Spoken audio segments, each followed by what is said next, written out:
and welcome to Lazy Cinema. And on this episode, a couple tries to get pregnant to have their very first child, to end up finding a capsule with a tiny baby on the inside of it that they would raise and grow as their own, only to find out, not only that does he have superpowers and ends up discovering his own powers,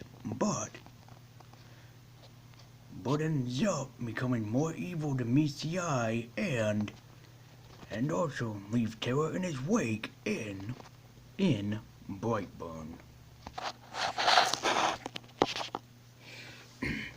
Brightburn is a superhero horror film produced by James Gunn, with his brothers writing the story, and directed by David Yarovetsky. Brightburn is the story of what if Clark Kent, Superman, was sadistic and evil as hell, and this movie uh, brilliantly accomplishes it.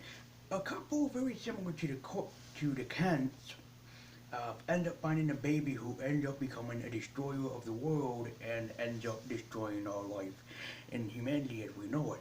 This is a brilliant superhero horror film, and definitely in the year that we are now in, with Doctor Strange going into the horror universe and then Morbius going into the horror universe, and also possibly Spider-Man and Venom, it really does feel like horror is becoming the new generation, and this film does it very well.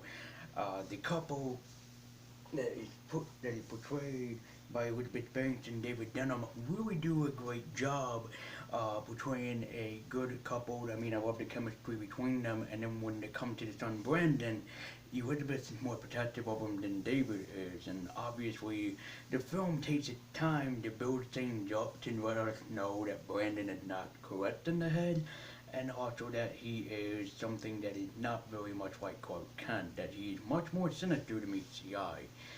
I do love that the story is written by Brian and Mark Gunn. They really felt like that they had something going. Maybe they couldn't get the copyright to use Superman, but they ended up making a horror film as it was, based around a sadistic and evil as hell Superman. And this film had some brutal kills. I mean, you want to talk about basically Mortal Kombat style kills in this one, and including Brandon does the Injustice Joker kill to someone in this film, so I'm just letting you know that ahead of time.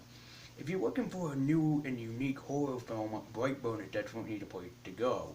And especially if this was an anthology of different superheroes in the horror genre, I could see that doing particularly well.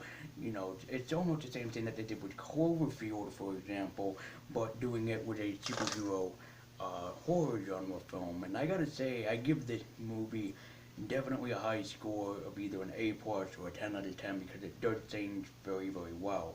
And especially that there was a few jump scares that actually did get me in this film, which I have to give them credit for that one. There is a question that never does get answered in the film, is that whether or not Elizabeth Banks' character Tori was possessed by their son or not, or if it was just because the mother was very protective of a child. We are never told the answer to this question. Guys, as always, thank you so much for watching. If you want to yourself, probably don't, but be a Brightburn yourself, and by liking this video, subscribing if you haven't already, commenting if you haven't already, and as always, share this video around the web, and also join me at Twitter with the link in the description down below, and let me know if you guys enjoyed Brightburn or not, and let me know if this was a better horror movie in your pick rather than Krampus, because for me, it definitely was. So thank you guys so much for watching. I'm Lazy Universe, I'm tuning out, and until next time.